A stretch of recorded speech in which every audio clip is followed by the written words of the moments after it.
मेरा आदरणीय श्रोताहरू, जीवन र सेवाकायमा असल समाप्ति नामक कार्यक्रममा यहाँहरू सबैलाई स्वागत छ।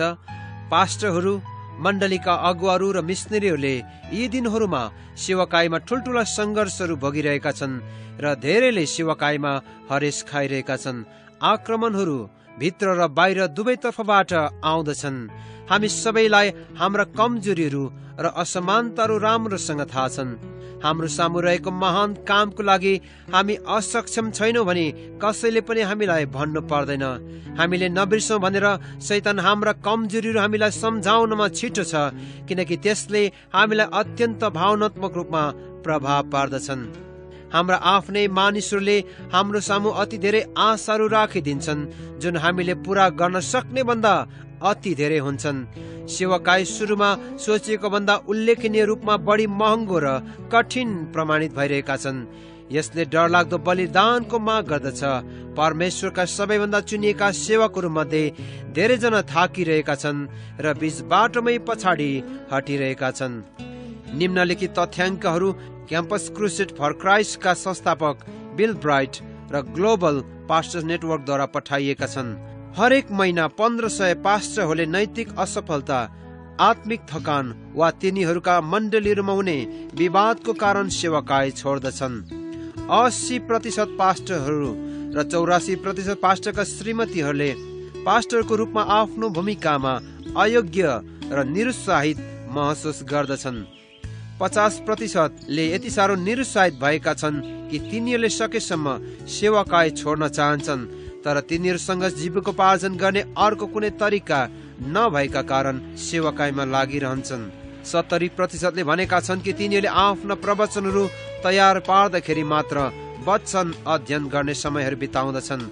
लगभग 40%ले तिनीहरूको सेवाकायको सुरुदेखि नै वैवाहिक सम्बन्धभन्दा बाहिर सम्बन्ध रहेको कुरालाई स्वीकार गरेका छन्। सेमिनारी र बाइबल स्कुलका दीक्षितहरू जो सेवाकायमा प्रवेश गर्दछन्, तिनीहरू मध्ये 80%ले सुरुका 5 वर्षभित्रमै आफ्ना सेवाकायहरू छोडेका छन्। 90% पास्टरले आफ्नो सेमिनारी वा बाइबल स्कुलको तालिमले तिनीहरूलाई सेवाकायको लागि अत्यन्त कम मात्र तयार पारेको कुरालाई स्वीकार गरेका छन्। हामी मण्डलीका अगुवाहरूले धेरैवटा शत्रुहरूसँग लडाईँ गरिरहेका छौँ। हामी ती भीषण आक्रमणहरूबाट सेवाकायमा अगाडि बढ्न एक्लै छोडिने अवस्थाहरूमा कसरी बस्नु पर्दछ। भाग्यवश हामीलाई बाइबलले ठुलो आशा दिँदछ। जवाफहरू परमेश्वर स्वयंमा र उहाँको शक्ति दिने उपस्थितिको हाम्रो अनुभवमा गाडिएका छन्। यहाँ प्रस्तुत गरिएका सामग्रीका शैलीहरू आराधनामय छन्। हाम्रा सम्पूर्ण जीवन र सेवाकायहरू वास्तवमा हामीले परमेश्वरलाई हेर्ने तरिकाबाट बहेर निस्कन्छन् भन्ने कुरामा हामी विश्वस्त छौँ। परमेश्वर सम्बन्धी हाम्रो दर्शन ठुलो हुँदै जाँदा हाम्रो हृदय अझ स्वतन्त्र बन्नेछन् र हाम्रा सेवाकायहरू अझ पूर्ण हुँदै जानेछन्।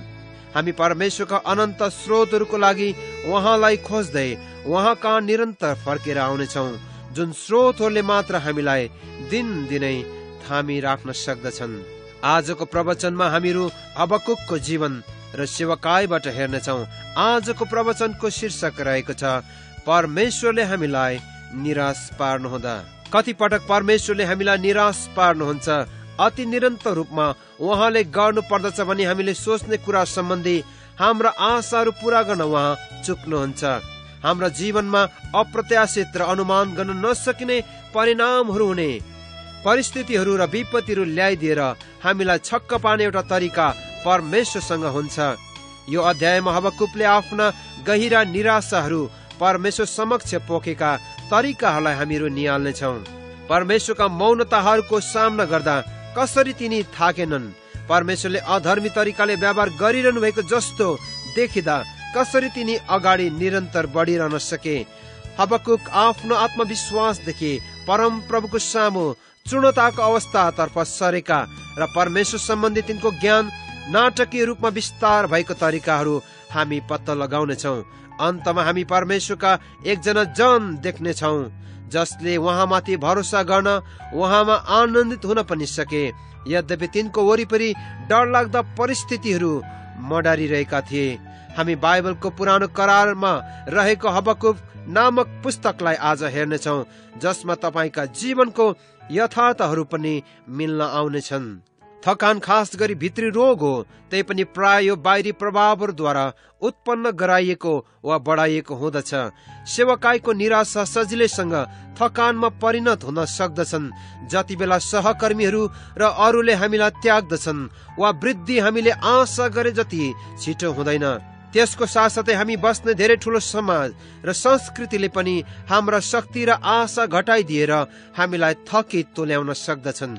हबकुकले आफ्ना वरिपरि रहेका दृश्यहरूको सर्वेक्षण गरेपछि तिनले हरेस खान थाल्दछन् र निराशामा तिनले परम प्रभुसित यसरी पुकारा गरे। हबकुकको पुस्तक 1 अध्यायको 2 पदमा, हे परम प्रभु, कहिलेसम्म सहायताको निम्ति मैले पुकारा गर्ने र तपाईँ सुन्नुहुन्न, अथवा उपद्रव मात्र भइरहन्छन् भनी म तपाईँमा कहिलेसम्म पुकारा गर्ने र तपाईँ बचाउनुहुन्न। हबकुकले केही समयसम्म यो सांस्कृतिक र सामाजिक पतनहरूलाई निहाल्दै आएको हुनाले यो नयाँ समस्या थिएन, न त तिनी आफ्ना फिक्रीको बारेमा परम प्रभुसित बोलेको यो नै पहिलो पटक थियो। तिनले आफ्ना मानिसहरू अर्थात् यहुदाका मानिसहरू पवित्रताको मार्गदेखि झन झन टाढीको निहाल्दै आएका थिए। एक विश्वासयोग्य भविष्यवक्ताको रूपमा तिनको परमेश्वरलाई त्यो भ्रष्टतातर्फको पतनलाई रोक्न बारम्बार बिन्ती गरेका थिए, तर तिनी कति पनि सफल भएका थिएनन्, किनकि त्यो पतन उत्तिकै उग्र रूपमा जारी रह्यो। निराशा र थकान उल्लेख गर्दै हबकुकले परमेश्वरसित गुनासो गरे, कहिलेसम्म हे परम प्रभु, कहिलेसम्म? जहाँसम्म हबकुकको कुरा छ, परम प्रभुले आवश्यकता परे अनुसार त्यो कठिन परिस्थितिमा छिटो गरी काम गरिरहनु भएको थिएन। आखिर तिनले हप्तौं वा महिनौं वा वर्षौंदेखि पनि प्रार्थना गर्दै आइरहेका थिए। तिनले कहिलेसम्म प्रार्थना गरिरहन् भनी परमेश्वरले आशा गर्नुभएको थियो। तिनले यो कुरा जान्न चाहेका थिए, किन परमेश्वरले अहिले काम गरिरहनु भएको छैन। हामीले पनि हाम्रो आफ्नै समाज र संस्कृतिका चलनहरूसँगको यो निराशा महसुस गरेको भए तापनि हामी इमानदार छौं भने हामीले यो कुरालाई स्वीकार गर्नु पर्दछ कि हाम्रा राजनीतिज्ञहरू र सञ्चार माध्यम मनोरञ्जन कर्मीहरूसँग जति निराशा हुन्छौं, त्यति नै हामी परमेश्वरसँग पनि निराश हुन्छौं। परमेश्वरले हाम्रो राष्ट्रिय उन्नतिको बारेमा केही गर्न सक्नुहुन्थ्यो। यदि उहाँ राष्ट्रहरूमाथि महान र सार्वभौमिक हुनुहुन्छ भने उहाँ जो हुनुहुन्छ, किन उहाँले चाँडै जवाफ दिइरहनु भएको छैन त? बरु हाम्रो समाज सबैभन्दा अझ छिटो ओह्रालो लागिरहेको जस्तो हामी देख्दछौँ। हामीले सांस्कृतिक युद्धहरू हारेको जस्तो देखिन्छ। सहिष्णुताको आमूल परिवर्तनकारी अवधारणाहरूको भीषण आक्रमण हुनुभन्दा पहिला एकपछि अर्को नैतिक अवरोध भत्किरहेका छन्। हाम्रो संस्कृतिले नैतिकताको कुनै पनि उत्कृष्ट आधारहरूलाई अस्वीकार गरेर विवाह, परिवार र साधारण सम्बन्धहरूको रक्षा गर्ने अकाट्य पर्खालहरूमा पालै पाल परिरहेका छन्। प्रियहरू, तपाईँका छोराछोरी र नाति नातिनाहरूको जिउने यस संसारको बारेमा विचार गर्दा के तपाईँ चिन्तित हुनुहुन्न र? अनि हामी पनि उहाँलाई बिन्ती गर्दछौँ, कहिलेसम्म हे प्रभु, कहिलेसम्म? यही नै हबकुकको पनि पुकारा थियो। हे प्रभु, किन तपाईँले मेरो कुरा सुनिरहनु भएको छैन? तपाईँले यो गर्न सक्नुहुन्छ भन्ने म जान्दछु, तपाईँ यो गर्न चाहनुहुन्छ भन्ने पनि म जान्दछु, त्यसैले किन तपाईँले यो गरिरहनु भएको छैन? हबकुक थकित हुने खतरामा छन् र परमेश्वर मौन रहनु हुँदा तिनले पर्खिरहन, प्रार्थना गरिरहन सक्दछन् भन्ने कुरामा तिनी अनिश्चित भएका छन्। प्रियहरू, तपाईँ र मैले खोजेको अनि प्रार्थना गरे अनुसारको परिवर्तनहरू र प्रार्थनाको उत्तरहरू नआउँदा कि हामी निरन्तर उहाँलाई प्रार्थना गरिरहन सक्दछौँ? यहाँ यस्तै भइरहेको हामी पाउँदछौँ। हबकुक आफ्नो देश र समाजको विषयमा निरन्तर चिन्तित भएका छन्। समाज र देश झन सोचे भन्दा खराब भएर गइरहेका छन्। ती सबै परिस्थितिहरू देखेर एउटा अगमवक्ता निराश भएका छन् र थकित भएका छन् कि हामी यस प्रकारको अवस्थाहरूमा उहाँलाई धैर्य साथ पक्रिराख्न सक्दछौँ। प्रिय मित्र, हबकुक अझ निराशमा परमेश्वरलाई प्रश्न गर्दछन् अनि उहाँमा कराउँदछन्। 1 अध्यायको 3 पदमा, तपाईँ मलाई किन अन्याय हेर्न लाउनुहुन्छ? तपाईँ किन अनुचित कुरा सहनुहुन्छ? नाश र उपद्रव मेरै सामु भइरहेका छन्, झगडा र विवादहरू चारैतिर छन्। हबकुकले सोध्ने दोस्रो महान प्रश्न हो, किन? किन प्रभु तपाईँ अनुचित कुरा सहनुहुन्छ? हबकुक चाहिँ आफ्नो जमानाका प्रवृत्तिहरू अवलोकन गर्ने समाज वैज्ञानिक जस्तै छन्। दुर्भाग्यवश हाम्रो वर्तमान समयका त्यस्तै कुराहरू पनि आज प्रष्ट भएका छन्। भू उपग्रहबाट हेर्दा यो पृथ्वी अद्भुत देखिएला। धुलोले ढाकिएको विकराल, बढेको हलचल, आतंकवाद, त्रासदीहरू, बढ्दो प्रदूषण, अभूतपूर्ण चापले पृथ्वीवासीलाई अन्धकार छायाहरू पार्दछन्। संसारलाई जति जति हेर्यो त्यति नै फ्युज भएको बल्ब र कुनै कालो लागेको भकुण्डो जस्तो देखिन्छ, अनि पड्कनलाई तयार भएको टाइम बम जस्तै। विचारशील मानिसहरूले यो प्रश्न गर्नु कुनै अस्वाभाविक होइन, यति धेरै थिचोमिचो अनि अन्याय नै किन? अधर्मीहरू किन यति धेरै प्रगतिशील? धर्मी किन समस्यामा? अनि परमेश्वर चाहिँ किन केही गर्नुहुन्न? येशू यो ग्रहमा शारीरिक रूपमा आउनुभन्दा कयौं वर्ष अघि एक प्राचीन अगमवक्ता हबकुकले संसारका हिंसा दुष्टता देखेर यसरी नै परम प्रभुलाई पुकारे, किन तपाईँ मलाई हिंसा र दुष्टता हेर्न लगाउनुहुन्छ? तपाईँ किन अनुचित कुरा सहनुहुन्छ? धर्मीलाई दुष्टले निल्दा तपाईँ किन चुप लाग्नुहुन्छ? हबकुकले यहुदा राज्यलाई निहाले, जुन सामाजिक अशान्तिको माझमा जिरहेको थियो। जनतालाई सुरक्षा दिने सरकारी निकायहरू असफल भएर गइरहेका थिए। देशमा हिंसा बढ़िरहेको थियो। समाज विरोधी व्यवहारहरू अपवाद भन्दा बढी नियमहरू बनिरहेका थिए। हबकुकले आज हाम्रो आफ्नै देशको व्याख्या गरिरहेका छन् जस्तो हामीलाई लाग्दछ प्रियहरू। तर हबकुक देशको गम्भीर हिंसा देखेर मात्र होइन, तर तिनको समाजलाई असर पुर्याइरहेको ज्यादै व्यापक दुर्व्यवहार देखेर पनि उनी निराश भएका थिए। सभ्यता, उदारता र प्रेमको स्थान झगडा र विवादले लिइरहेका थिए। भरोसाको स्थान शंकाले लिइरहेको थियो। मानिसहरूले एक अर्कालाई भरोसा गर्दैनन्। निश्चित रूपमा तिनीले संघ संस्थाहरूलाई पनि भरोसा गर्दैनन्। नयाँ शताब्दीको सुरुवातसँगै हाम्रो देशको अवस्था ईसा पूर्व 610 को यहुदाको अवस्थासँग अतुलनीय रूपमा मेल खाँदछन्। हिंसा एउटा राष्ट्रिय पीडक बनेको छ। अभरोसा र सन्देह देशव्यापी रोग भएका छन्। पैसाले न्याय किन्ने चलन अत्यन्त वृद्धि भएका छन्। अनैतिकता र अन्य व्यक्तिगत असंयमहरू सामान्य कुरा बनिरहेका छन्। कसरी एउटा मण्डलीको अगुवा यस्तो अत्याधिक सांस्कृतिक अवनति विरुद्ध खडा भइरहन सक्दछ? दुर्भाग्यवश हामीले देख्ने सामाजिक र सांस्कृतिक प्रवृत्तिहरूदेखि हाम्रा मण्डलीहरू अछुत रहन सक्दैनन्। पाप बढ़िरहेको र धार्मिकता घटिरहेको अवस्थामा कसरी हबकुक निरन्तर अगाडि बढ्नु पर्दथ्यो? तिनलाई अत्यन्त खाँचो परेको कुरा चाहिँ धार्मिकता व्याप्त हुने थियो भन्ने परमेश्वरको दृष्टिकोण र परमेश्वरको निश्चयता चाहिएको थियो। तर हबकुकले हरेक उनको प्रार्थना र पुकारको माझमा केवल परमेश्वरको मौनता मात्र सुने। यो दुष्टता चुलिरहेको बेलामा परमेश्वर कहाँ हुनुहुन्थ्यो? किन उहाँले अति बिहालो गरिरहनु भएको थियो?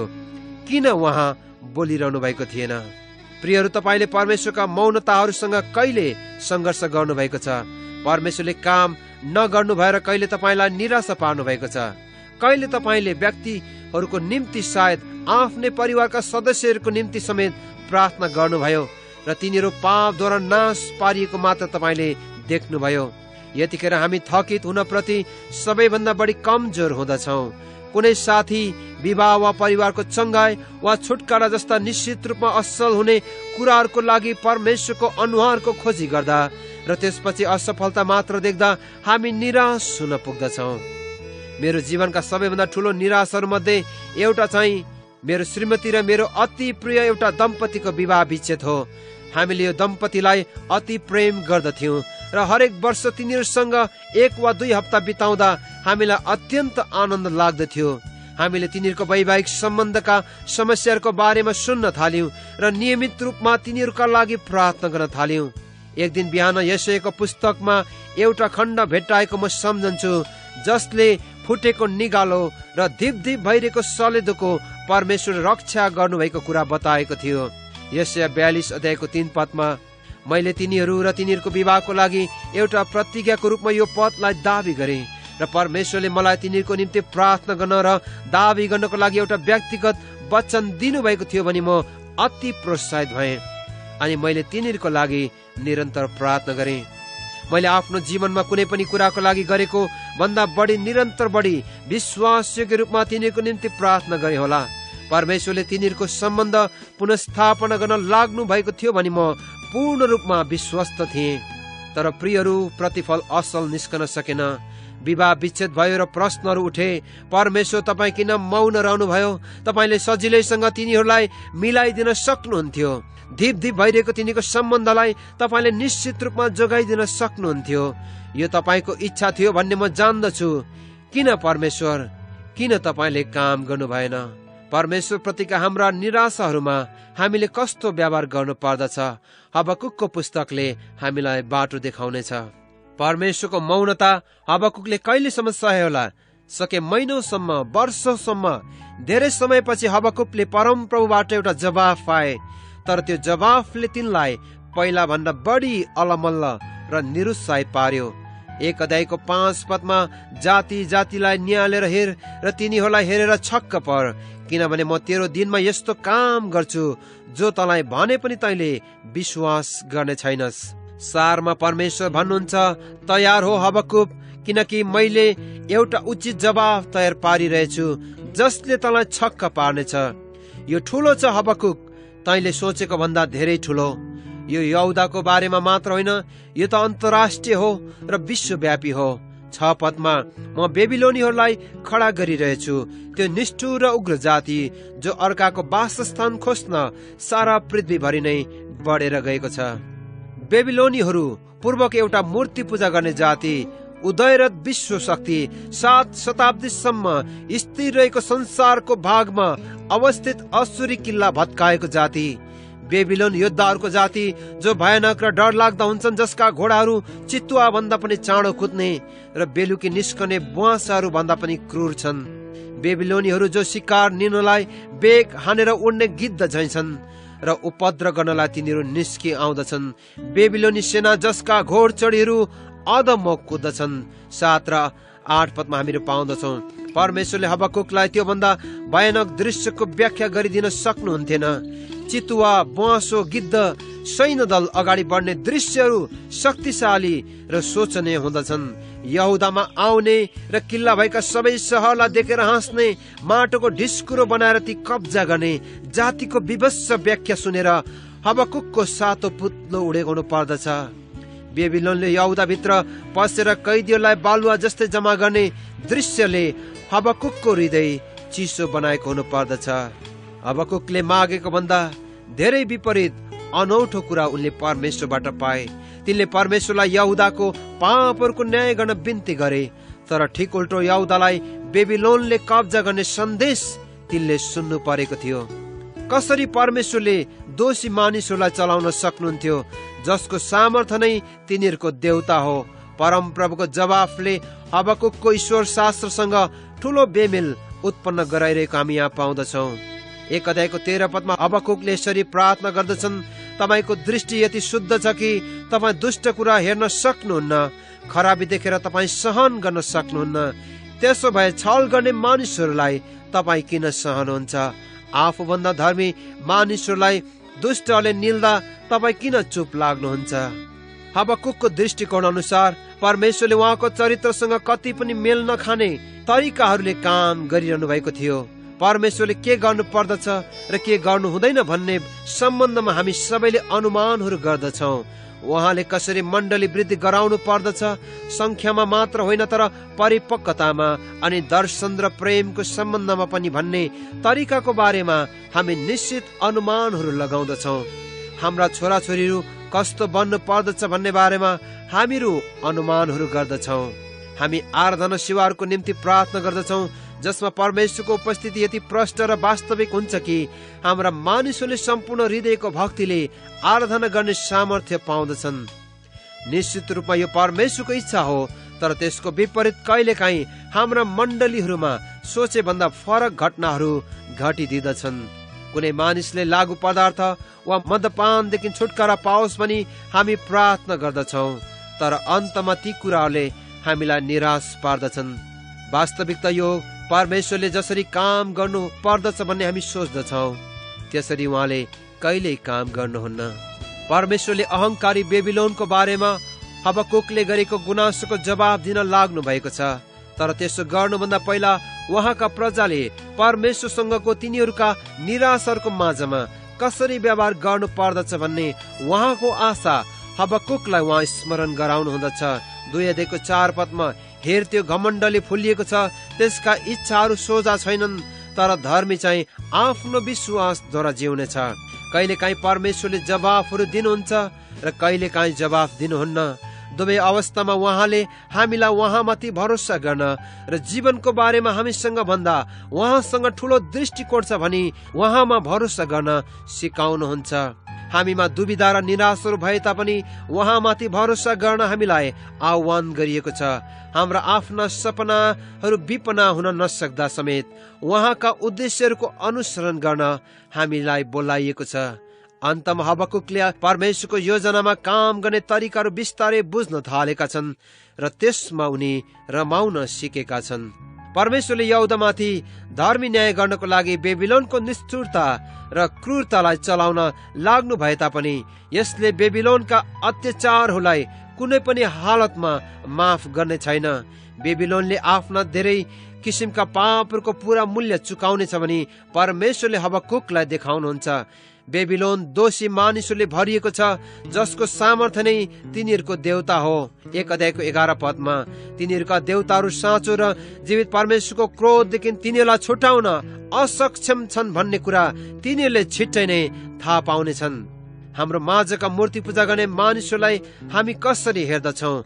एकातिर हाम्रो देशमा फैलिरहेको नैतिक अवनति देखेर हामीहरू रिसाउँदछौँ र निराश हुँदछौँ। अर्कोतर्फ हामी हाम्रो देशलाई माया पनि गर्दछौँ र यसमा हामी गर्व गर्दछौँ।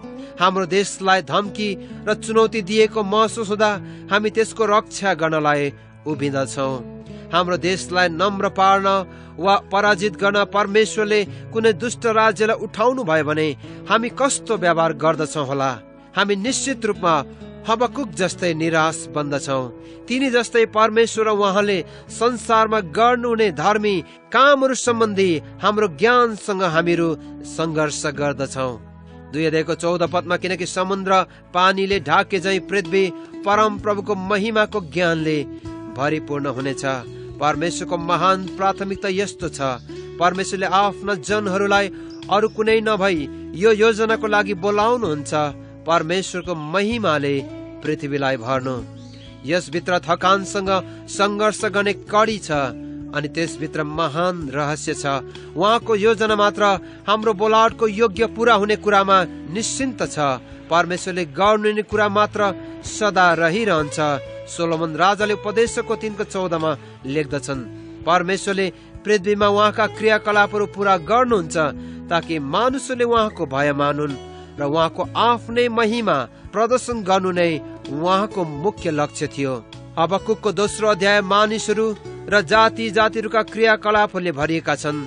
यसले शक्तिशाली सैन्य अभियानहरूले देशहरू र सहरहरू नाश पारेका, अर्थव्यवस्थाहरूले व्यक्तिहरूलाई धेरै धनी बनाइदिएका, धार्मिक प्रणालीहरूले जीवनका प्रश्नहरूका जवाफ दिन प्रयास गरेका कुरा उल्लेख गर्दछन्।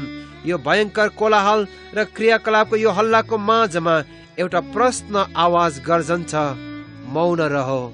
2:20 परम प्रभु त आफ्नो पवित्र मन्दिरमा हुनुहुन्छ, सारा पृथ्वी उहाँको सामुन्ने चुपचाप रहोस्। अचानक त्यो दृश्य पृथ्वीमा मानिसहरूले गरेका कोलाहलपूर्ण अविरल क्रियाकलापहरूदेखि स्वर्गमा हुनुहुने परमेश्वरको उपस्थितिमा परिणत हुँदछ। हबकुकले आश्चर्यजनक राजाको उपस्थितिको सामु त्यो महिमित मन्दिरमा आफूलाई उभिएको महसुस गर्दछन्। 3:2 हे परम प्रभु, मैले तपाईको कृति सुनेको छु। हे परम प्रभु, तपाईका कार्यहरू देखेर म छक्कै पर्छु। हाम्रो दिनमाथि नयाँ गरी देखाउनुहोस्, हाम्रो समयमाथि जान्न दिनुहोस्, क्रोधमा हामीलाई कृपा गर्नुहोस्। यी महान राजाको सामु उभिएर हबकुकले केही पनि माग्दैनन्।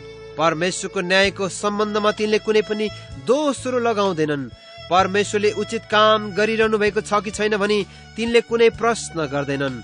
परमेश्वरले चिताउनु भएका लक्ष्यहरू परिवर्तन गर्न र ढिलो गराउन तिनले प्रयास गर्दैनन्। हबकुकले परमेश्वरलाई उहाँका सबै उद्देश्यहरू पूरा गर्ने निम्तो दिन्छन्, चाहे त्यो प्रक्रियामा जतिसुकै ठुलो पीडा नै किन नहोस्। हबकुकले एउटा आफ्ना दृष्टि आफूबाट हटाएर स्वर्गीय परमेश्वरतर्फ लगाएका छन् र उहाँको उपस्थितिमा उनका विचारहरू परिवर्तन हुँदै जाँदैछन्। स्वर्गीय स्थानहरूको दृष्टिकोणबाट हेर्दा ती समस्याहरू अत्यन्त भिन्नै देखिन सक्दछन्। यी मानिसहरू हाम्रा जीवनमा र हाम्रा मण्डलीहरूका जीवनमा परमेश्वरको प्रक्रियामा एउटा अंश हुन सक्दैनन् र के हामी परमेश्वरका सबै प्रकारका शक्तिशाली कामहरूलाई स्वागत गर्न सक्षम हुन्छौँ। हुन सक्छ कठोर र हामीले नचाहेका कामहरू पनि हुन सक्दछन्। एक अध्यायमा हबकुकले संसारिक दृष्टिकोणबाट काम गरिरहेका थिए। पहिलो जवाफमा परमप्रभुले यहुदा र बेबिलोनलाई समेट्ने क्षेत्रको ज्यादै ठूलो दृष्टिकोण प्रस्तुत गर्नुभयो। दोस्रो जवाफमा परमप्रभुले अझ उच्च ठाउँबाट बोल्नुभयो र उहाँको महिमाले सारा पृथ्वी भरियोस् भन्ने अभिप्राय साथ सारा जाति जातिलाई सम्बोधन गर्नुभयो। अन्तमा परमप्रभुले मौन र भयभीत पृथ्वी भन्दा धेरै माथि उहाँको पवित्र मन्दिरमा उहाँ हुनुभएको दृश्यलाई प्रस्तुत गर्नुभयो। यो चाहिँ हाम्रो दृश्यावलोकन गर्न सकिने ठाउँ हो जसको अभाव हबकुकले गरिरहेका थिए। त्यही उपस्थिति हबकुकलाई अति खाँचो थियो। यस्तो दृष्टिकोण जसले अन्तमा तिनको जीवन र सेवकाईलाई परिवर्तन गरिदियो। 3 अध्यायमा रहेको हबकुकको प्रार्थनाले एउटा अतुलनीय परिवर्तनलाई प्रस्तुत गर्दछ। अब तिनले जीवन र सेवकाईलाई त्यो उच्च ठाउँबाट स्वर्गकै दृष्टिकोणबाट हेरिरहेका छन्। 3 अध्यायको 3 र 4 मा लेखिएको छ, तर तब परमेश्वर तेमानबाट आउनुभयो, परम पवित्र पारन डाँडाबाट। उहाँको महिमाले स्वर्ग ढाक्यो र पृथ्वी उहाँको प्रशंसाले भरियो र उहाँको गौरव सूर्योदय झैं थियो।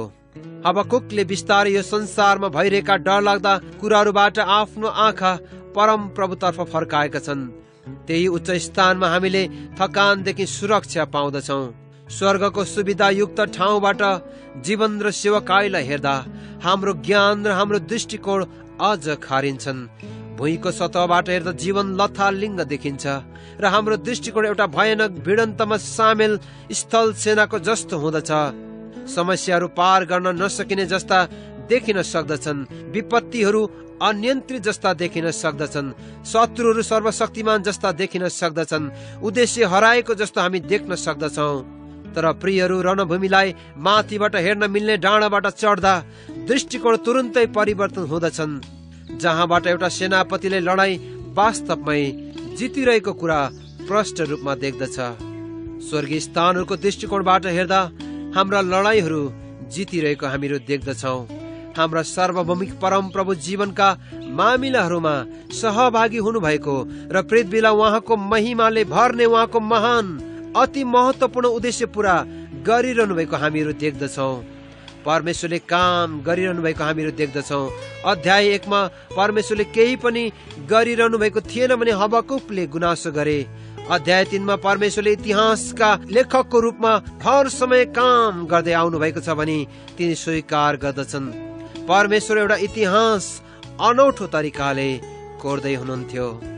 परमेश्वरले उहाँको अपार बुद्धिमा हाम्रा त्रुटिहरूलाई समेत उहाँको बुट्टा भर्ने लुगामा यति महान सिपले बुन्नुहुन्छ कि त्यसको परिणाम त्रुटि रहित निर्दिष्ट रूपमा नै उहाँको सर्वज्ञानी रचना अनुसारको हुन आउँदछन्।